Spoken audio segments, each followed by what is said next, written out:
Hej! Jag skulle vilja tala med er om läkemedelsbolagen och de otroliga summor pengar de tjänar. Alla doktorer som de betalar i Sverige. Sjukhusen har ju ganska stor betydelse i Sverige. Vi har det här stora sjukhuset de byggde nu, Karolinska, det nya Karolinska. Hur många läkare är inblandade i det? Vi har Huddinge, vi har Sankt Göran, vi har Drottning Silvias sjukhus. Överallt det sjukhus finns det doktorer. Överallt det finns doktorer finns det svarta doktorer. Inte svarta doktorer men korrupta doktorer som är betalade av läkemedelsbolagen för att de ska använda deras mediciner. Alltså det är en ofattbart stor skala doktorer som är inblandade. Och det är väldigt viktigt att vi diskuterar det nu. För det är många som inte tar i de här ämnena som jag tar i. De vill inte ta i dem ens med tång. Jag tycker det är väldigt fult av läkemedelsbolagen och använda människor som är sjuka till att tjäna pengar. De hjälper inte dem. De fördärvar deras liv ännu mer. I 89% av alla fall så har folk dött. Folk har blivit i stort sett mördade av fel mediciner. Men medicinerna gör inte det de säger de ska göra. Och det är ingen som kan kolla upp det. Utan doktorerna fortsätter pumpa mediciner i folks kroppar. Så folk dör. Folk har förlorat sina mammor. Folk har förlorat sina barn. Folk har förlorat sina makar. Folk har förlorat sina mödrar. Folk har förlorat sina syskon. Tack vare läkemedelsbolagen. Och det är väldigt viktigt att poängtera att de tjänar så himla mycket pengar på ingenting nästan. Och vi, regeringen och svenska staten låter dem fortsätta göra det här så som de gör. Jag tycker det är fel. Jag tycker det är så fel så det är äckligt. Det är väldigt konstigt, det finns så många fall man läser om. Tidningarna vill inte ta i det med tång för att de får säkert pengar av läkemedelsbolagen att inte skriva. Jag tycker vi i Sverige, vi håller på att falla ihop. Om vi kollar på hela våra system, vart är vi på väg? Vart är vi verkligen på väg? Vad håller vi på med? Den ena lurar den andra lurar den tredje, det är en pyramid. De som är här nere vet inte vad som händer där uppe, de som är där uppe vet inte vad som händer där, de som är där vet inte vad som händer där, de som är där vet inte vad som händer där. Och det är helt konstigt tycker jag. Jag tycker att det borde vara annorlunda i vårt system. Vi betalar så mycket skatt i Sverige. Vi är som mångkulturellt samhälle. Varför vill vi varandra illa? Varför vill vi inte varandra väl? Varför vill läkemedelsbolagen oss illa? Varför pumpar de psykofarmaka som är den farligaste medicinen du kan komma på? Psykofarmaka. Googla psykofarmaka. Jag har sett folk som försvarar det i forum när man pratar. De försvarar psykofarmaka. Vet du vad psykofarmaka är? Har du haft psykofarmaka inpumpad i din kropp? Vet du vad den gör med dig? Vet du hur mycket den drogar dig? Vet du hur den gör så att du inte kan fungera normalt? Jag vet om det. För jag har varit med om det. Det är värre än tortyr. Jag skulle hellre ha 1000 nålar uppstuckna i mig än att pumpa psykofarmaka i min kropp.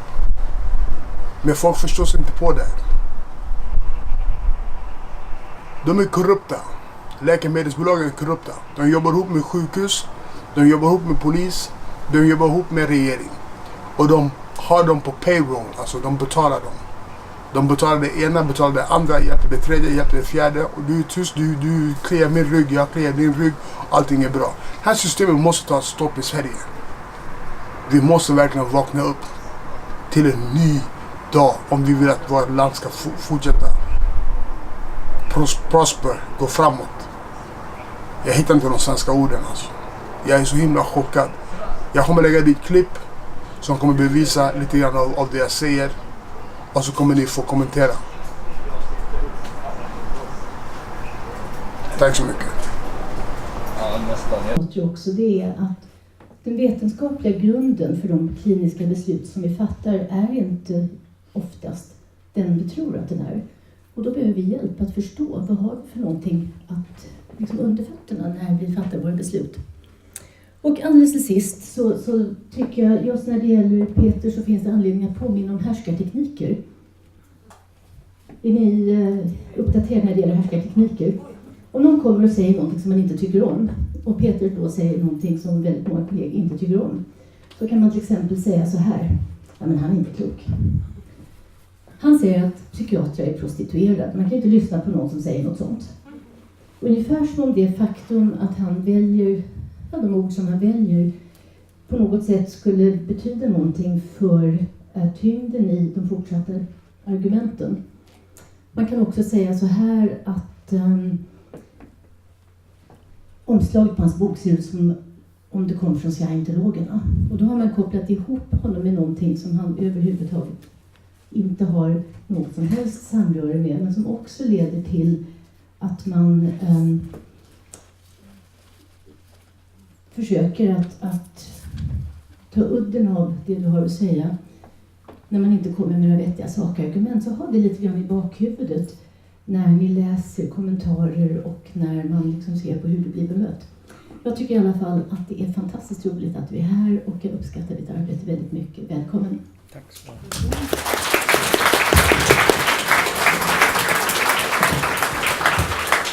Ska jag försöka sätta på filmen?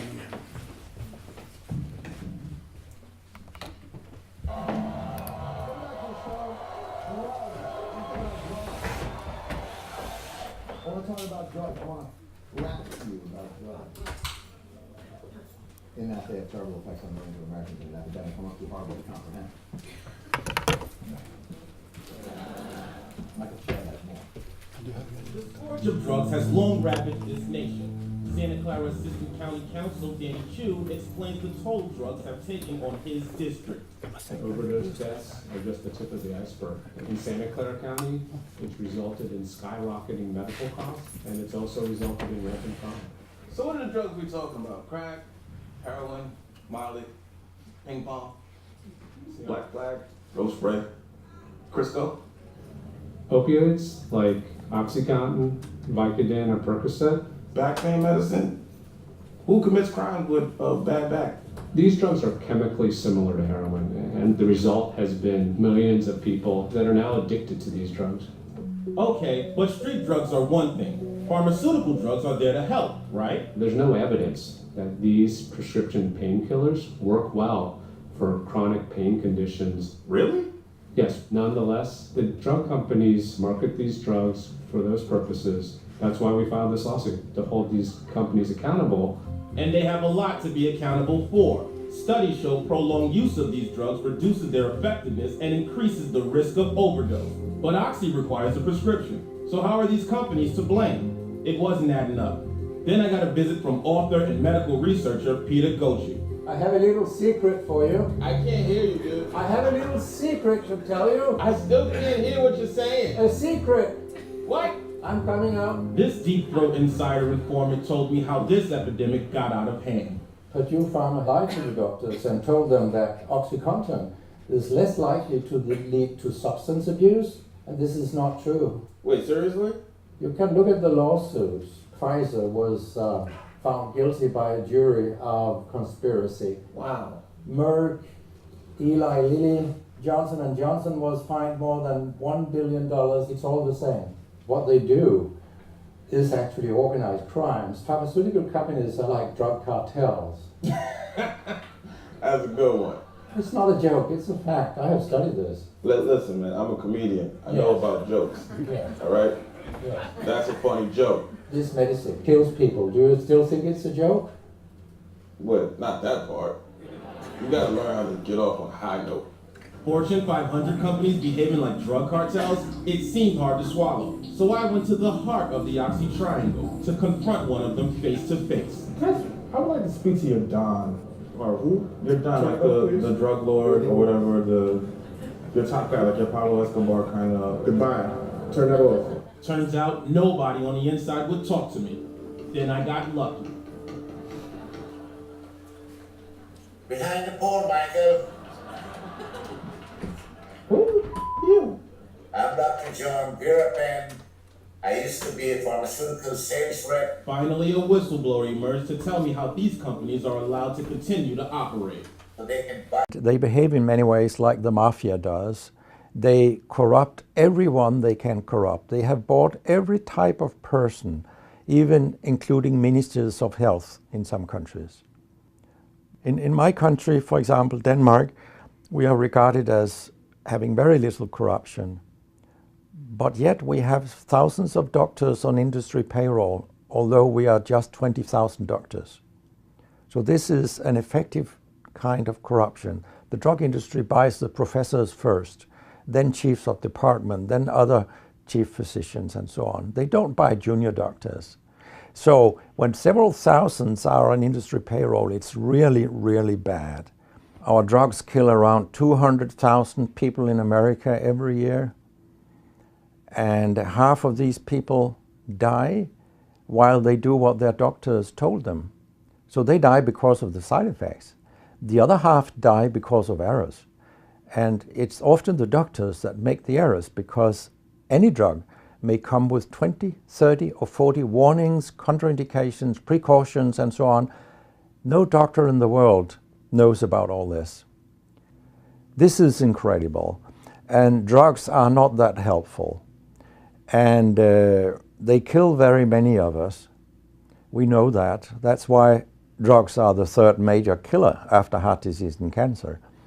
So what we need in the coming years is to take far fewer drugs than what we do currently. If we did that and we were careful, then we could live longer and live better lives. Because drugs have many side effects, and patients often don't realize that when they become worse, that it could be a side effect of the drug, which they continue taking because that's what their doctors tell them. So when I was a specialist in internal medicine, what I very often did was that I stopped a lot of drugs, particularly in elderly people, and it's quite revealing to see a bedridden elderly person come into your ward, and when you stop the drugs, I mean, that person becomes many years younger. And many of these drugs affect the brain, and old people tolerate that very, very badly. They fall, and when they break a hip, a quarter of them die. And for example, antidepressant drugs are used in more than 10% of our elderly. They seem to kill 3% of them every year. I mean, if 100 old people take an antidepressant for 1 year, 3% of them will die because they fall and break their hip. This is a huge death rate. So a lot of other drugs than antidepressants also make people fall and kill them. And they may affect your cognition, your memory and all these things. Very many elderly, they take more than 5 drugs a day. And we actually don't know how these drugs interact with each other.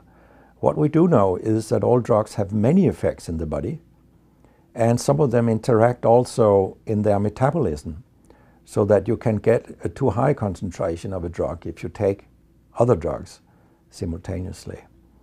Sometimes journalists have asked me, why do you always look up controversy?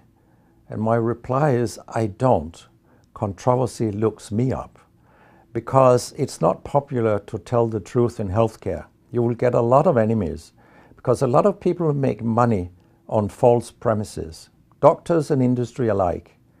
And our drug regulators and our politicians, they are on board on this wagon. And of course, I have attacked a lot of holy cows during my career, and people have screamed loudly. And I was even accused of scientific misconduct by the Association of the Danish Pharmaceutical Industry, which was completely ludicrous. It was harassment from beginning to end. They came with vague arguments that we cannot recognize the conclusions in your study, and they could have come up with numbers and said, these numbers are wrong. They didn't do anything. It was only harassment. It lasted 18 months, I think, the whole thing. And then when we were acquitted, I made sure that this nasty behavior was described in the British Medical Journal. And when my book about organized crime came out, they just lied about it, as they always do. That my examples were old, they went back 90 years and so on. these examples, they were from within the last 10 to 15 years. That's not old examples. And the crimes have increased because when crime pays, you will have more crime. That's how capitalism